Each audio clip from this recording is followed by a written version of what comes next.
Thank you all so much for being with us today. This is a state policy showcase on extended producer responsibility laws. So we're really excited that you're here to check it out.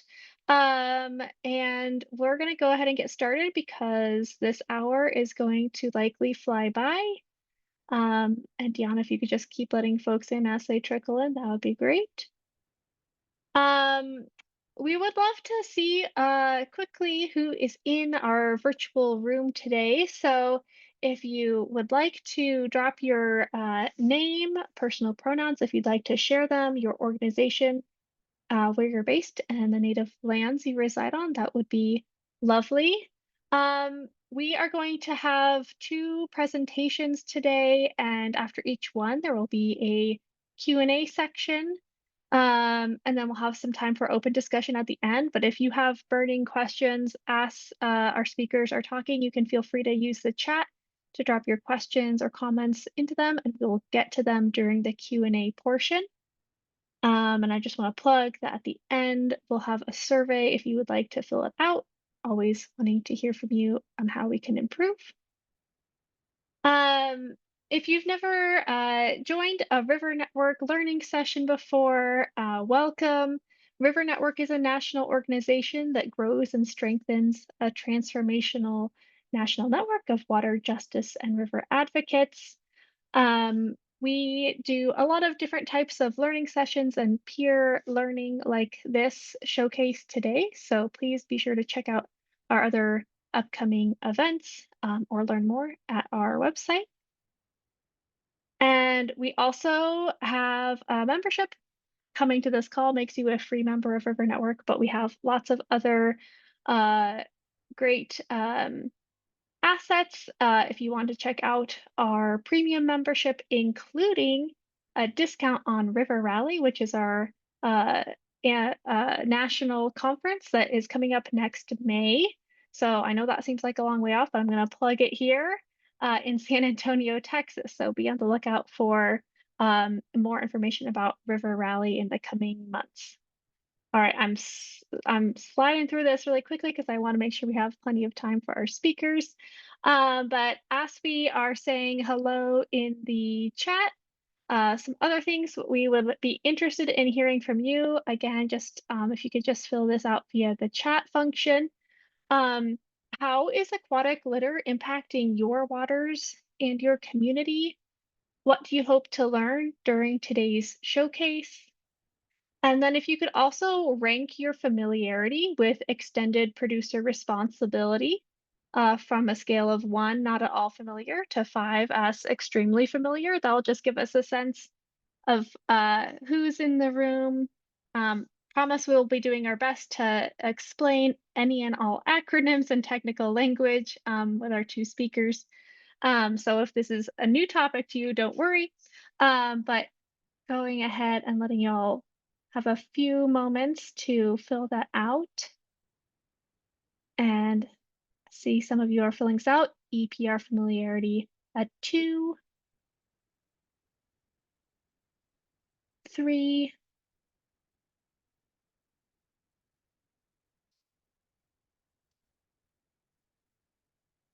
all right, guys, don't be shy. Here we go. 2 and 1. Okay, this is great. So we're having a room full of people that are not so familiar. So for Anja and Nicole, hopefully that's informative for you all as you go into your presentations. This showcase is we have a rotating sort of topics of different state policy showcases that we do throughout the year. And these are meant to be engaging and informative spaces that are complementary to a resource that River Network hosts on our website called the State Policy Hub, which we like to say is our one-stop shop for excellent examples of state policies across a variety of issues. We have several drinking water policy topics, environmental justice policies, as well as healthy river topics. So you can see on this slide here a screenshot of the State Policy Hub's section that includes extended producer responsibility policy examples. So some of what Anja and Nicole are going to be talking about today is included within our state policy hub.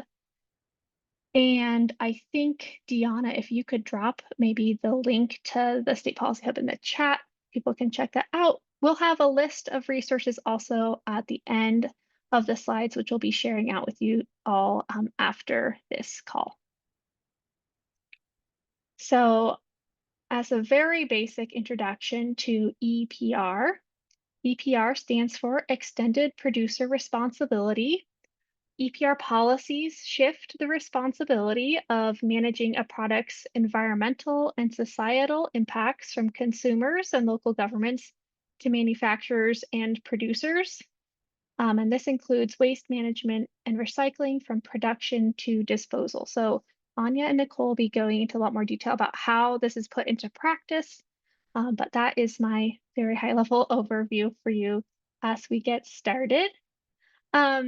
And we're really grateful to have two phenomenal EPR experts join us today. Dr. Anja Brandon is the Plastics Policy Director at Ocean Conservancy. She'll kick things off for us. Anja works to advance policy solutions at the state and federal level to reduce single-use plastics, hold plastic producers accountable, and support the transition to a circular economy. She is an engineer and material science expert with a PhD in environmental engineering and science.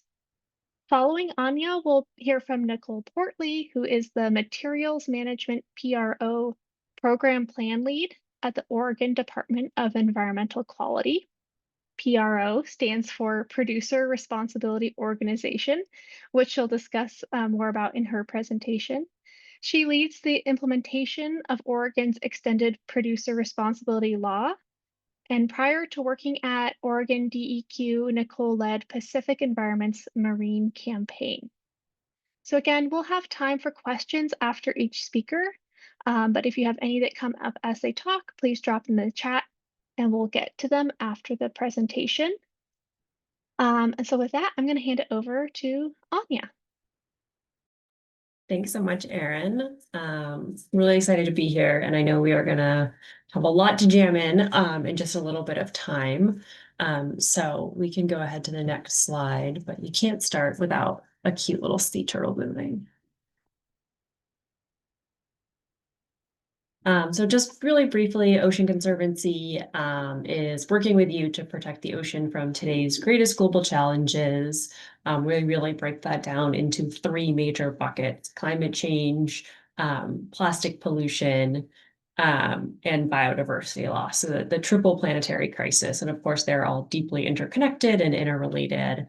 And really, I am all on the plastic side, so that's what I'm going to be focusing on today. Next slide, please.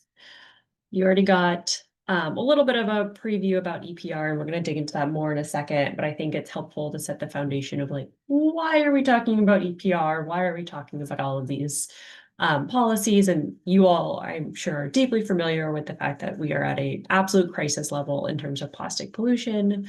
11 million metric tons of plastic enter the ocean each and every year from land-based sources alone. And so that's really what drives us to think about things like EPR and other upstream policy solutions. As we know, all of that plastic pollution is starting somewhere. And if we are dealing with it only once it is out in the environment, we are far too late in all of this. In terms of, the United States responsibility, a paper that Ocean Conservancy helped co-author back in 2020 found that we rank as high as third in terms of contribution to ocean plastic pollution specifically. So this really is a problem that starts right here at home with us. Next slide.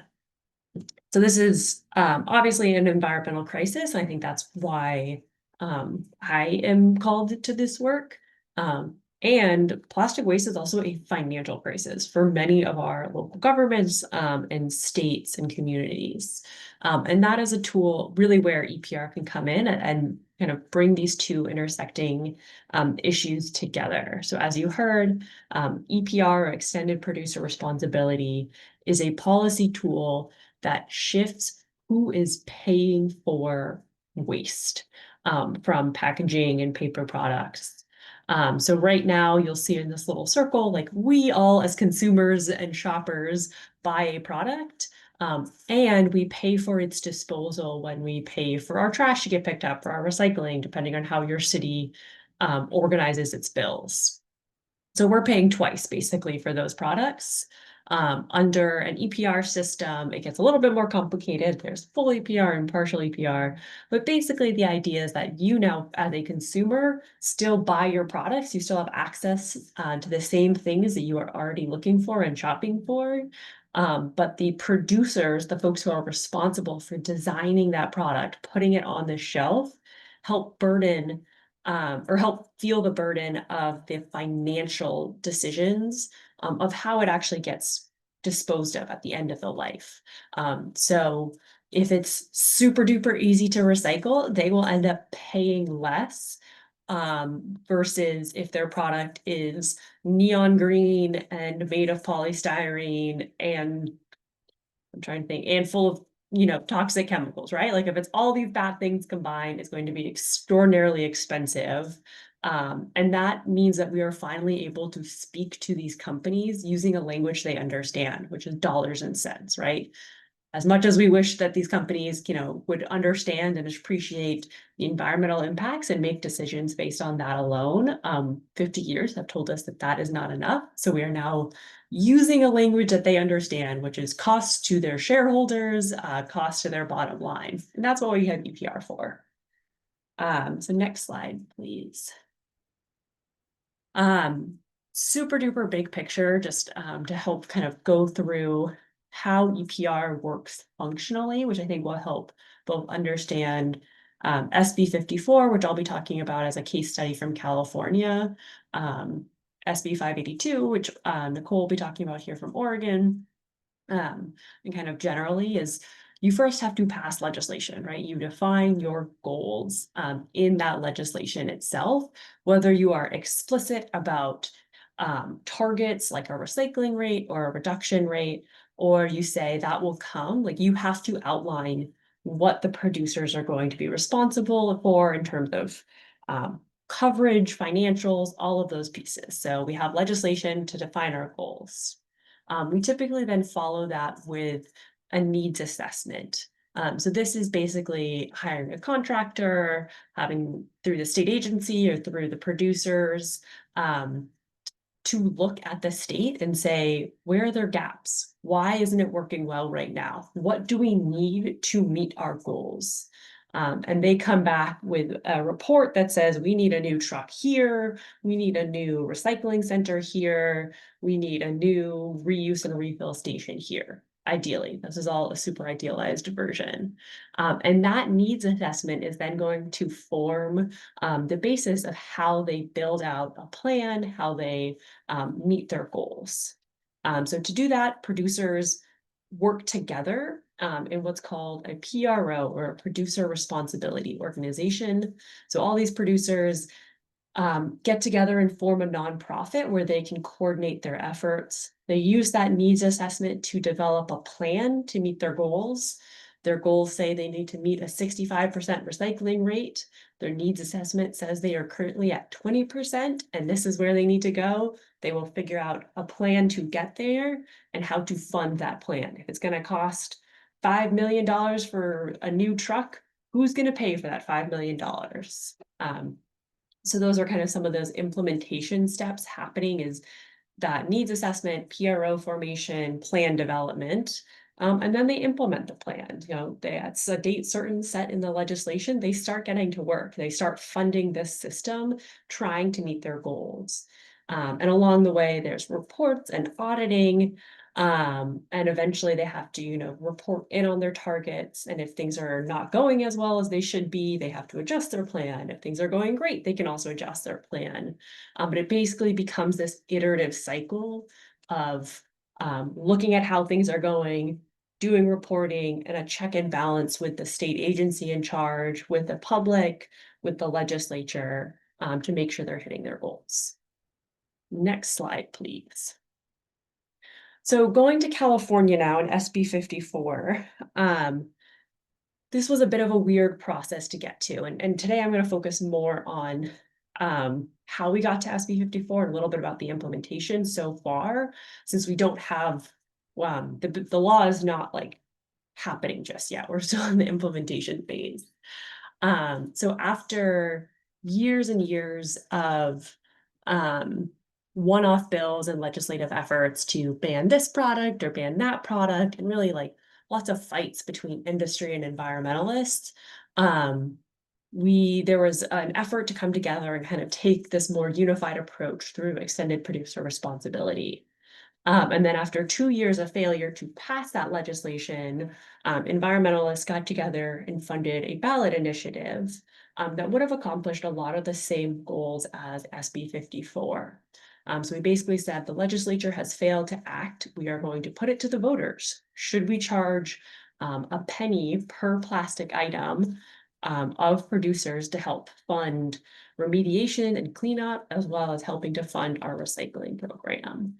And that sort of became the impetus to kind of restart a legislative process.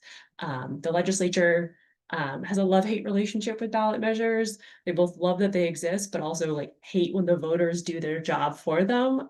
So they were really incentivized to come to the table. Industry was certainly incentivized. This ballot measure was going to cost them a lot of money, both from the like politics campaign side, but also from the, oh my gosh, we're gonna have to pay a penny per plastic item and have to figure out all of those targets individually instead of collectively. And so that was kind of the impetus to get industry back at the table. And eventually we got to a negotiation that was pulled together by Senator Ben Allen. Go to the next slide. This was an absolute whirlwind process. Basically 7-ish months of really, really concerted effort by folks from across the plastics life cycle. There were representatives from waste haulers to recyclers, producers, local government, plastic manufacturers, and of course, environmental organizations that were leading the ballot measure. So Ocean Conservancy was lucky/unlucky to be one of the folks at this table helping negotiate this process. So it was a great opportunity and experience. And also, I cannot tell you how little sleep I got during these months. And so it was time bound. So we basically had until June 30th to get this thing passed. Otherwise, the ballot measure was going to go forward and be on the November ballot. Next slide, please. Cutting to the chase, SB 54 ended up passing. It became I think California was the 4th state to pass extended producer responsibility. And the EPR program that we passed in California is different than any other states at this point. And it kind of goes above and beyond traditional EPR to really tackle the plastic pollution crisis more holistically. So it both sets up an EPR program, it requires source reduction of single-use plastic. So it actually sets targets for the industry to make and use less plastics. And it has a requirement to pay for the industry to pay to remediate past harm. And if we look at what the peer-reviewed science says, these are basically the 3 big buckets of work that we need to be doing to tackle plastic pollution. We need to better manage the waste we are making, make less waste in the first place, and continue to clean up the waste that's already out in the environment. So if you go to the next slide, this is a lot of words. I mostly put this in here as a reference for folks to have afterwards, because this is a 80 some odd page bill. It's hard to whittle down into too much, but basically the top lines of this bill, all single-use packaging from plastics to paper to cans, metal, aluminum, have to join this EPR program. As part of that, there are both recycling rate requirements for plastics and a design requirement. So all packaging has to actually be designed to be recyclable or compostable by 2032. This is a really monumental shift in that pressure upstream to make sure that companies are designing better, more sustainable products in the first place. Moving on to that source reduction requirement, there's a requirement Sorry if you go back, thanks. To use 25% less single-use plastics by 2032. So that is a 10-year time frame from when this law was initially passed, which is incredibly fast, we understand. And 10% of that will come from directly removing unnecessary packaging or from switching to reuse and refill systems. It also had a requirement baked in there to prohibit expanded polystyrene or foam foodware starting January of this past year. And then that environmental mitigation fund. So it's $500 million for 10 years, which amounts to $5 billion total paid for by the plastic industry to help remediate past and ongoing harms from plastic pollution to the California communities and ecosystems. So that is a lot about the bill. But I also want to really talk about today where we are, right? So we passed a law in 2022. Where are we now? What is happening? So we go to the next slide. This is incredibly overwhelming. Again, put in as a reference. But basically, there's a lot of things that need to happen between now and 2032, which is this like magical golden number that we set all of our targets around, this 10-year mark. And you can see we are right here in 2025. And that number is looking, 2032 is looking pretty darn daunting at this point. So I'm not going to go through all of these specifics, but I will, if you hit the next slide, talk through what has just happened recently. And this is something that you all might have heard a little bit about, but basically we had regulations due in March that the governor failed to actually move forward. So this was a 2-year process that the governor chose to derail, kind of citing cost concerns over the program. So that kicks off a new round of regulations. That's where we are right now. Some things that we have heard that are not true, so we just want to make sure that is painfully clear. The law has not changed. What producers are obligated to cover has not changed. The timelines have not changed. So while this is a frustrating setback, this law remains, the law is the law and none of those pieces have changed. So while it's really frustrating that industry was able to kind of push back on some of these pieces and get those initial regulations derailed, they're only dragging their feet against their own timelines. And so I'm happy to talk more about that later. But since we are tight on time, I will pause there and turn it over to Nicole to give a rapid review of Oregon. Yes, so thanks. Before we hand it over to Nicole, could I squeeze one question in now? I don't see any in the chat, but if anyone has one they want to ask Anja at this point, you can either put it in the chat or come off mute if you'd like to ask directly.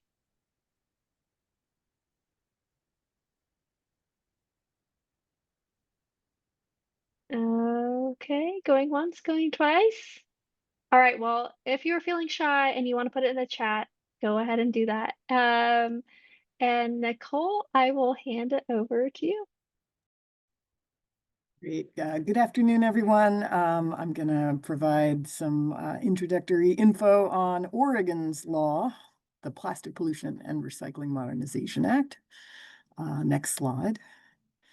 So I'll give you an overview first and some historical background on how this law came to be, then update on where we are with implementation, highlighting a few areas where our policy could address aquatic litter, and then conclude with lessons learned. So similar to the sequence that Anja used. So in a nutshell, here's how our law works. Producers pay fees commensurate to the packaging, printing and writing paper and food service where the volumes of those products that they sell or distribute into the state. They pay those fees to the PRO, which then channels funding in a variety of directions, including to local governments so that they can expand their recycling collection infrastructure in order to collect the uniform statewide collection list. So a new statewide list of what's accepted for recycling in Oregon and what can be collected commingled. So that funding goes to local governments and their service providers. who then drop materials at recycling facilities. So those are like the sorting facilities that sort the recyclables into material-specific bales. Those facilities get a subsidy from the PRO, and then they also come out under a new permit program. And they have to meet performance standards to ensure that they're sending out clean bales with minimal contamination.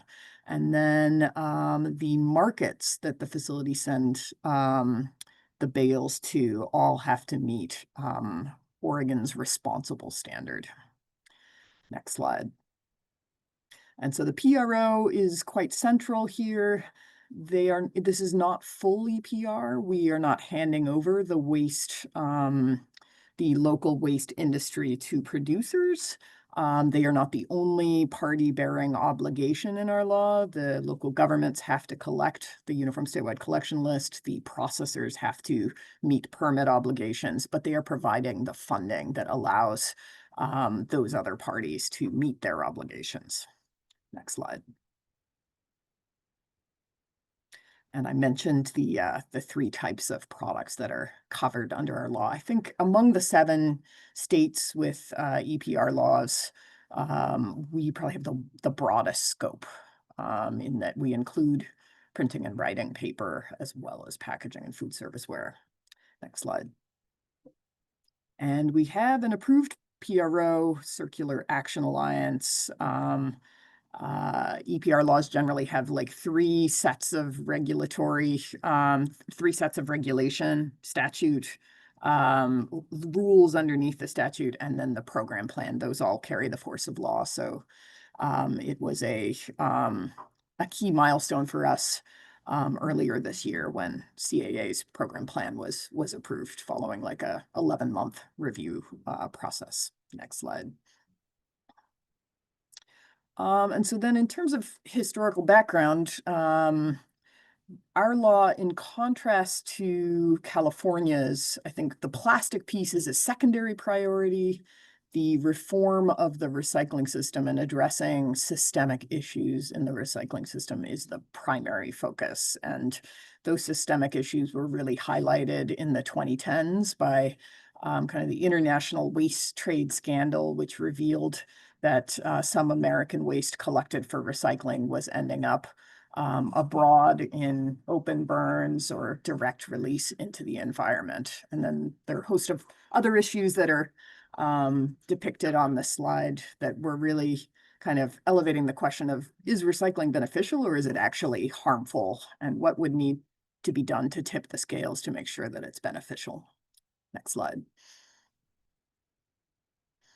And so there was a multi-year process that and multi-stakeholder process that led up to the bill being signed by the governor in 2021. And then thereafter, we've had a 4-year run up to the start date of July 1st, which we just passed a mere 23 days ago. So another major milestone for us.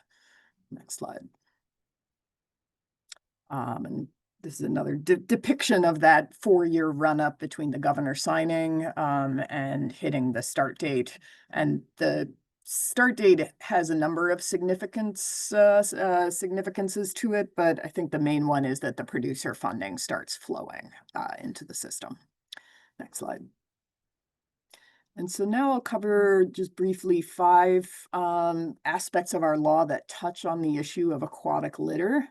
The first of these does not have a dedicated slide, so that's the litter and marine debris needs assessment. In earlier iterations of the bill, before it came to be law, there was mitigation funding for cleanup of litter and marine debris, so similar to what California had, but in the negotiation of the bill, that dropped out and was replaced by a needs assessment that the department needs to conduct and submit to the legislature in September of 2026. And so we are very much needing to get that underway. We're going to be issuing an RFP within the next month, and we welcome input and folks interested to know more and collaborate on this. But it would be a needs assessment that is looking at the contribution of products covered under our law litter and marine debris, and what cleanup and remediation would look like, and how could producers support that. Next slide. And so the other 4 elements I'll just briefly cover with a slide or two. 10% of the PRO's annual budget comes to the department to allow us to capitalize a waste prevention and reuse program that we're calling MIRROR, Material Impact Reduction and Reuse Program. This program has the potential to catalyze reuse and other impact reduction solutions, which would reduce the amount of packaging waste and could have positive impact in terms of the problem of aquatic litter. Next slide. And so these are some of the areas that we are looking at focusing on with that program. Next slide.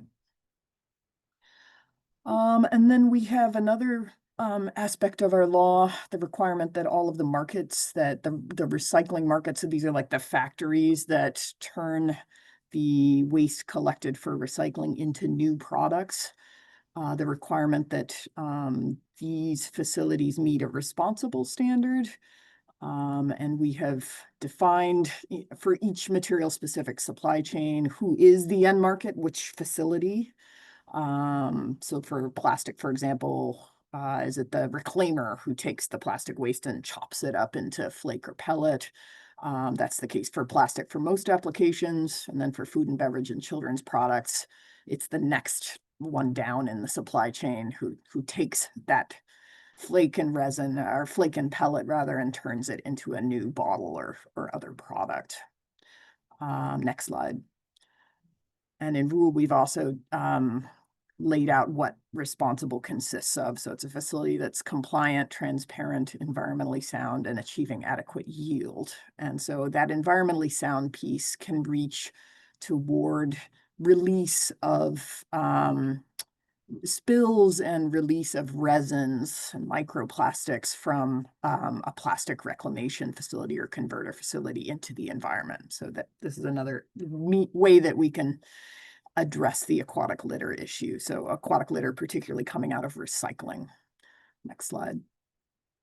And so all of the facilities that manage Oregon materials collected for recycling up through to the end market have to self-attest that they meet the responsible standard. So that had to be done by July 1st.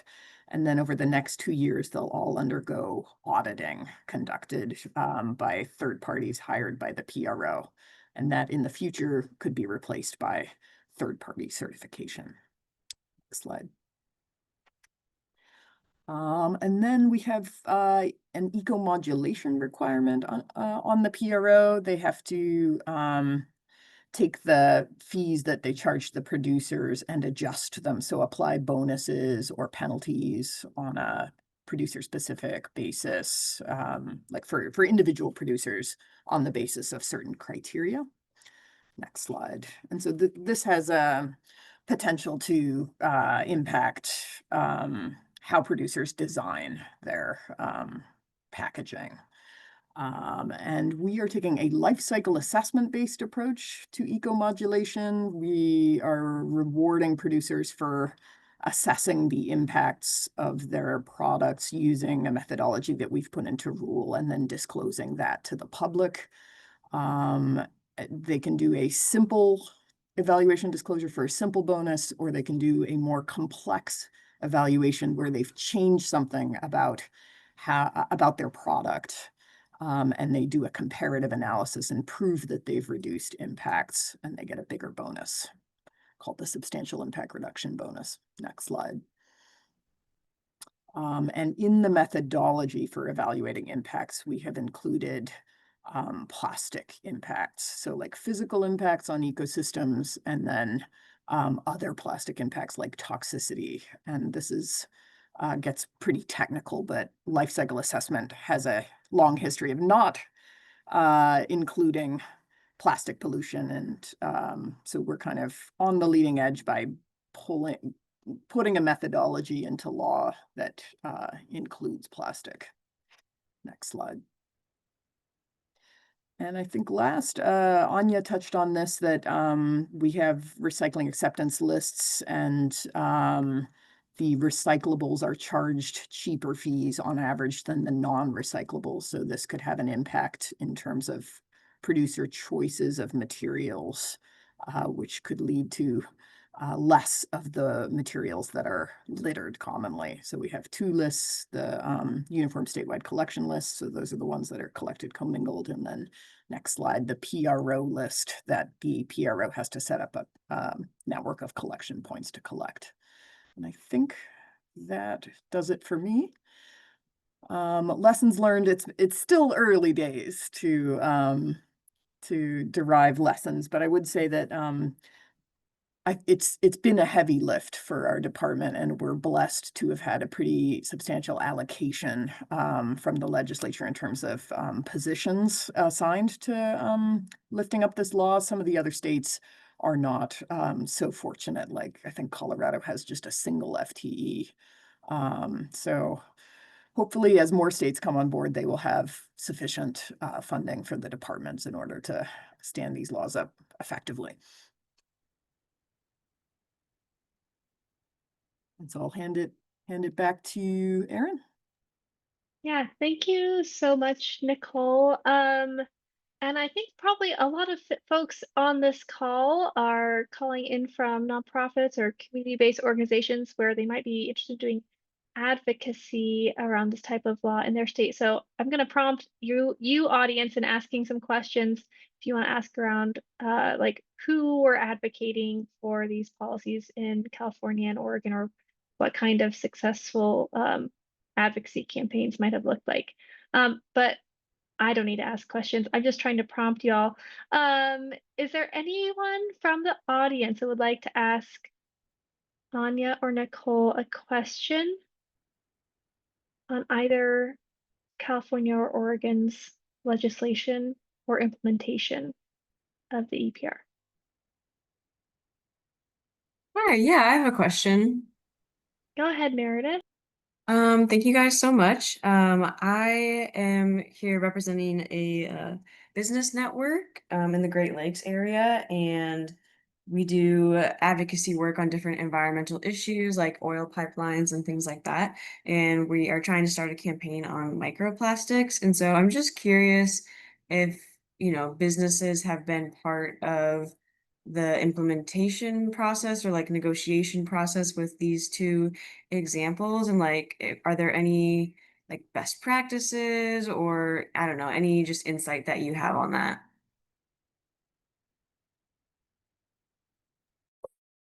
I can start and then Nicole, turn it over to you. Yes, businesses have been key. I would say local, like small and local businesses have been very influential in California.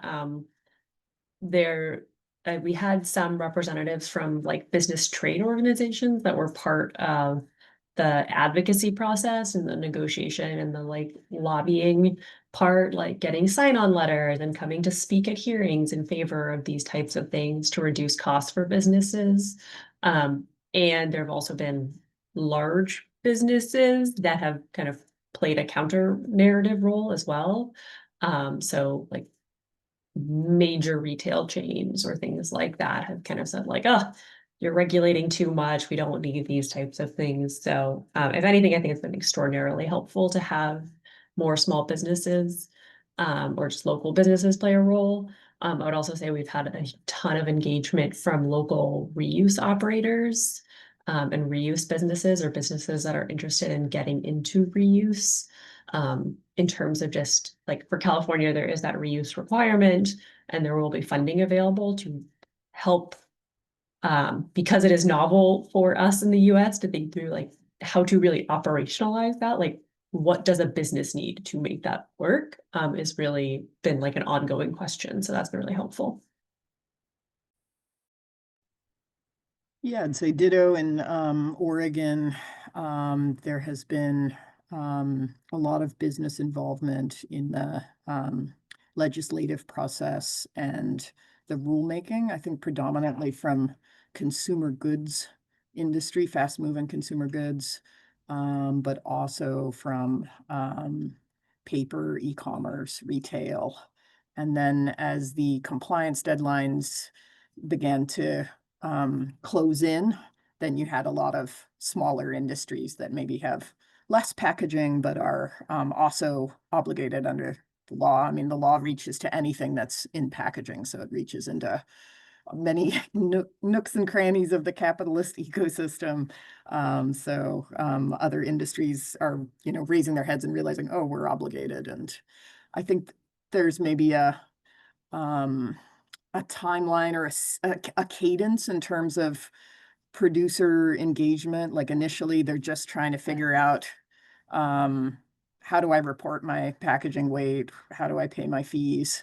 And then maybe larger questions arise, like why isn't my material recyclable?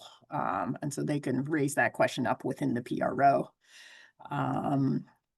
And then I think, some of the levers that touch to aquatic litter that I mentioned, responsible end markets, there's a lot of businesses involved there, right? The sorting facilities, where do they send their materials, all the supply chain facilities up to the end markets, landfills and other disposal sites that material gets diverted to. So I think there'll be sustained engagement with different types of businesses on that front.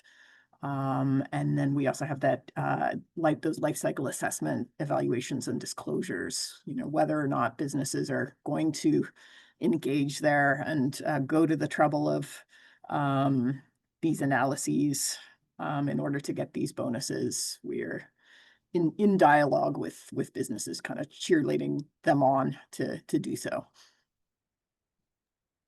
Thank you both. Okay, I see William, you just put a question in the chat. And also, Carenza put in a comment that I think I'm going to read her comment out loud, and then we're going to go to the model legislation, Anya, and then we'll come back to Q&A. Carenza said, so very impressed with the accomplishments that California and Oregon are making toward cleaning up aquatic litter. These endeavors seem insurmountable here in Idaho. Not all residents here are on board with recycling or with compliance regarding waste disposal criteria on public lands. So with that, maybe we can go into some example model legislation that Anya will cover, and that could maybe serve as some inspiration to you, Carenza. And then William and others, we will turn it back to Q&A for the last little bit, but I'll hand it back over to Anya.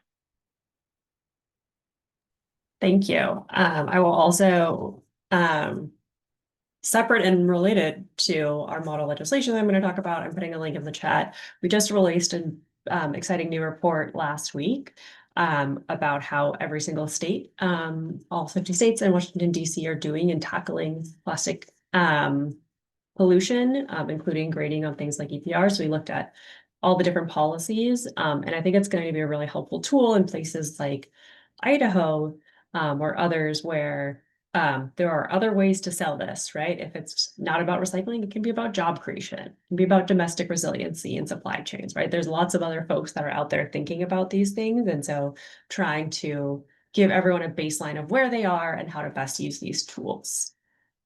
So one of the tools that we point to is what we call our EPR for the ocean, which is actually called Model Pollution Prevention and Producer Responsibility Act. One thing about EPR, as you all might be picking up on, is it can be pretty complicated.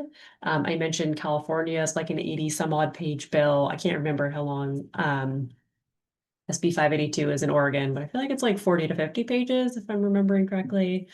So these bills are big and long and complicated, and it's something that continues to amaze me about working at the state level is our state legislators are doing this often as a part-time job. They are not paid a lot. They are not experts. They really rely on folks like you all as advocates to bring them resources to be able to effectively do their job. And so we wanted to build out those resources based on the best available science and lessons learned from other states. So we built model legislation, a really handy dandy section by section of what every single piece of the model legislation does in English, because when I first started, I mean, I'm a scientist by training. I could not understand the legalese to save my life.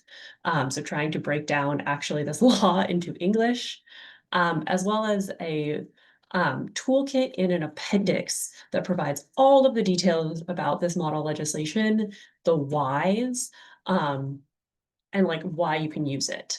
So for example, I don't know if I have a picture of it in this particular slide, but in the toolkit, there's a table that goes through why this is good for local government, why this is good for business, why this is good for the environment, why this is good for, you know, so on and so on. And it just like bullets out some of those key talking points for folks. Next slide, please. So our model legislation, again, combined based on like what is out there, what is the best possible solutions for tackling plastic pollution, basically comes up with 3 big pillars. So you need to use less single-use plastics. That is going to get you to a better planet and a better and healthier ocean. EPR for packaging is key to designing packaging, to getting producers to design better packaging in the first place, to helping businesses and consumers in terms of like the costs of managing all of this. And combining it with a bottle bill or deposit return system, sometimes now called a recycling refund for beverage containers. We didn't really talk about this in Oregon and California because we are both bottle bill states already. So we already have those programs in place. But if your state doesn't yet have a bottle bill, we know a bottle bill system is the most effective way to get really clean recycling for things like, you know, PET bottles and cans. And it also drives a significant amount of litter reduction, both in beverage containers, but also across the board. We've had bottle bills for 40+ years now. The first one being right here at home where I am in Oregon, same with Nicole. And we have really good evidence tracking this that like for on the ground litter reduction and pollution reduction, a bottle bill is the way to go. So these are just a couple of the high level pieces of the model legislation that I don't need to get into right now, but just, you know, some factors to think about. And then it goes through, so this is in the appendix, but as I mentioned, there's also all these tables and stuff in the toolkit of just how all of this fits together so that when you are reviewing this or talking to a legislator, it can really help you map out all the pieces, what this will look like over the next 1 to 5 years in your state. Next slide. The last thing we have in our toolkit is really these 10 principles for how to do EPR for the ocean. So what does it look like to use these types of policy tools with a lens towards reducing plastic pollution, especially in our marine or aquatic environments? This is a lot of slide or text again on the screen, and I apologize. It takes up like an entire page by itself. So I highly recommend going and looking at it, but it's really things like comprehensive. So doing an EPR plus a bottle bill at the same time, making sure you're material inclusive. So a lot of people think, oh, if plastic is the problem, why don't we go after just plastics? Well, we don't want everyone suddenly going and cutting down trees if we don't include paper products, right? So thinking through a lot of those other consequences. Making sure you include reuse and reduction, focusing on upstream redesign, and then really holding producers accountable through sustained financing and things like that. I will stop there, but I think we have one more slide. Yes, there you go. So that has a QR code that takes you to the model legislation, the section by section, the toolkit, the appendix, all of that great tools that are available, as well as my contact info in case it's helpful. And then of course, happy to put that other link back in the chat in case you were curious how your state is doing it so far. Thank you so much for sharing those awesome resources, Anja. We will open up now to all of you to have some open discussion time. And I'm going to actually, I think, drop these questions or prompts in the chat and stop sharing my screen so we can see faces or your little profile pictures if you're not on camera. There's some great connection happening across folks in the chat in the Great Lakes. So love to see that. Someone from Michigan. But I'm going to go back up to William's question. He asks, on the business side of things, how did you work to support small businesses in the implementation of this work? I hear a lot of pushback on straining small businesses with collection or other requirements that require investments that threaten their profit margins. So either of you want to speak to that? I'd say on the producer side, the legislature kind of ruled on what is the de minimis size of business to be capable of complying with the law. So it's a business that sells or distributes more than 1 metric ton of covered product into the state in the most recent year, or has more than $5 million in international sales in the most recent year. So any business that's smaller than that does not have to comply in terms of like registering with the PRO and reporting data and paying fees.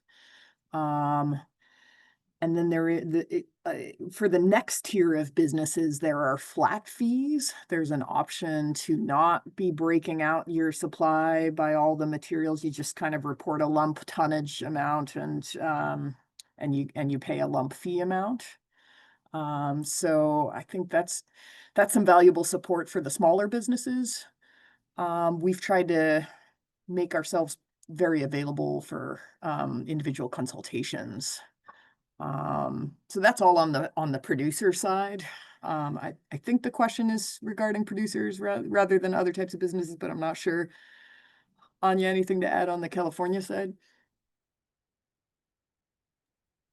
Yeah, I think that's right. I mean, I think Nicole probably can speak to this better from like the state implementation side. We tried to maintain a lot of connections to businesses and producers as an ENGO, just to make sure we understand what they're going through and how to be best advocates and resources, especially with like the small local businesses and communities that are kind of newer and figuring this out. I think one thing that we didn't talk about that's important to hit on is EPR has been around for decades. Like Coca-Cola deals with EPR in every other country in which they operate. Not maybe every other country, they operate in most of the countries, like all over Europe.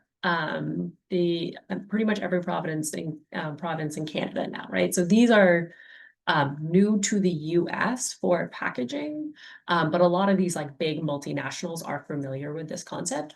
Do they talk to their other teams? Absolutely not. And that has been an interesting lesson learned of like, oh, just because like Coca-Cola Europe understands this doesn't mean Coca-Cola US does.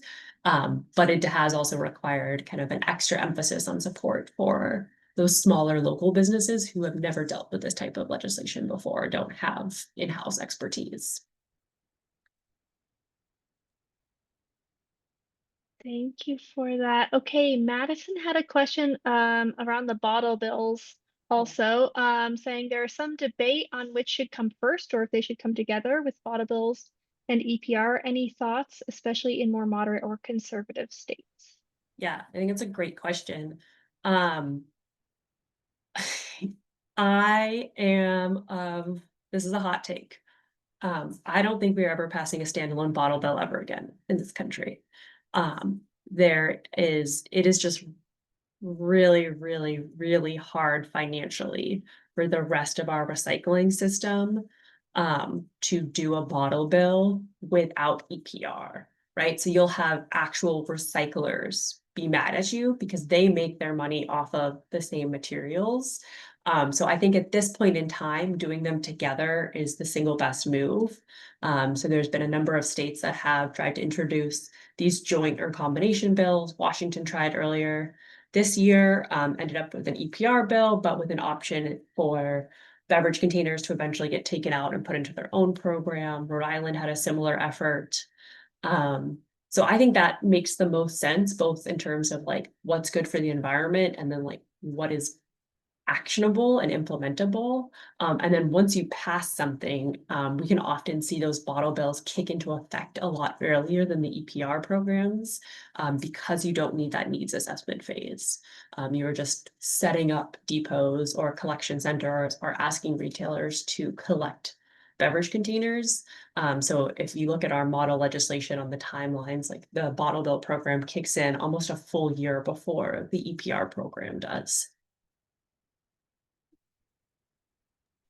Yeah, I would say from where I'm sitting, there are some regrets. I guess I'm not speaking on behalf of the department, but just as an individual, regrets that the bottle bill and the packaging EPR are separate laws managed by separate state entities. So Oregon DEQ for EPR and Oregon Liquor and Cannabis Commission for the bottle bill. And we have kind of different missions. A lot of the reuse and refill opportunities are on the beverage side of things, but OLCC, it's not really part of their mandate to, environment is not really their objective. And so we can't reach to those opportunities mostly with our law. We can't spend those mirror funds on beverage reuse. It's limited to covered products. Thanks for those insights, both of you. Okay, we just have a few minutes left. So I want to open up if anyone has any final questions, but also if you have any active work that you all are doing around EPR legislation in your states that you want to share out, or any response to these questions that Deanna put in the chat around what barriers or roadblocks have you or are you likely to encounter? What windows of opportunity are you looking for? And also what kind of coalitions are you building or would want to build? And it seems like in the chat, some of that coalition connections are happening. So does anyone else in the room want to share if you are actively working on EPR legislation in your state? Or if you have one last burning question?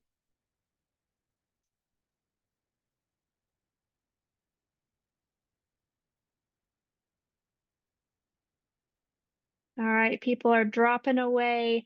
If you could take a few minutes after this call to fill out our feedback survey, that's greatly appreciated. And we'll be following up with everyone with the slides and the recording and the various excellent resources that Anja and Nicole have shared today. So thank you so much. A big round of applause to Anja and Nicole. Thank you so much for taking the time out of your busy days to break down this rather complicated structure of this legislation and the implementation. And also just good luck to you, especially Nicole, as you start to get underway with everything this month. It's very exciting. Thank you. Thanks for having us. Thanks for having us. All right, take care, everyone.